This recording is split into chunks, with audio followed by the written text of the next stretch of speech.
don't know about you. I don't know about your marriage. I don't know about your children. I don't know about your family. But there have been times and moments in my life, if I was honest with you, where I would have to declare, Jesus, if you had only been here. If you had only been here when I was going through what I was going through. If you had only been here when I was facing what I was facing. If you had only been here. When you get the word that is a word that just lets you know that it doesn't seem like there's any hope. And Martha, she's the type A of the two. She's the one who runs out. She's the go-getter. She's gonna get it done. She's gonna go find Jesus. She ain't wait till he gets to the house. She goes and finds him out on the road. Jesus, if you would have been here, don't you know? My brother wouldn't be in the grave right now. And then he turns to Martha and he says, Martha, don't you know I am the resurrection and the life? At first, Martha tried to give him the theological answer. Have you ever tried to argue theology with God? I gotta just give you a heads up. It's a bad move. You can't argue theology with God. She tells, no, I know he's going to be raised on the last day. Like, let me let you know, I've been to Sunday school, I've been to Bible study. I know Jesus, I get it. I mean, in full disclosure, I just want you all to know, I can't even figure out how to make the palm into a cross like they did in the thing.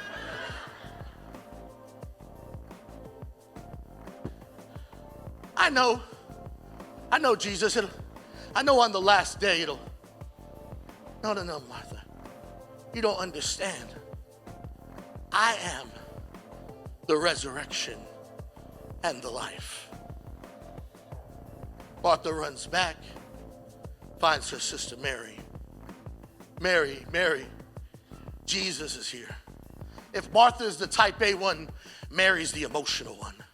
She's the one who sits at the feet of Jesus, and she's all touchy-feely, and that's who Mary. And Mary's one of those people, she just got to hug you. You know, didn't want to hear about a handshake. She want to hug you. And so she runs out the house in such a huff that people are concerned about her.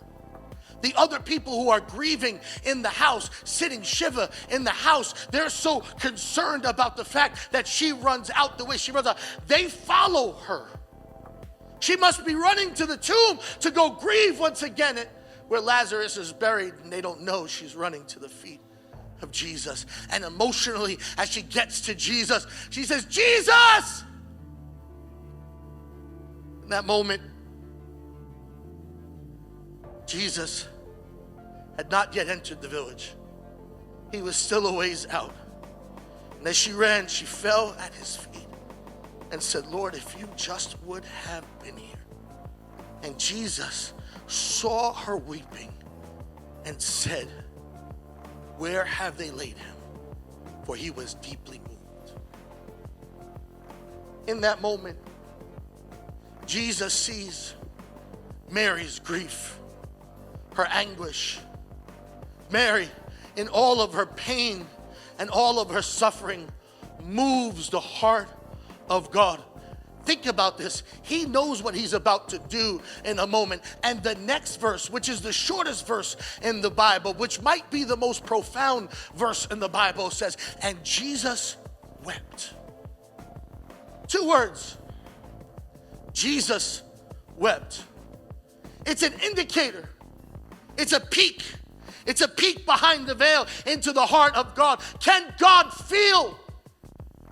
Jesus in that moment moved with compassion because he saw Mary's anguish, begins to weep. He knows that Lazarus is only sleeping and that he's about to raise him in a moment, but because he's surrounded by the grief and anguish of other people, his heart is moved, it's drawn, and he begins to weep also. Hebrews tells us that we have Jesus as a greater high priest because he's acquainted.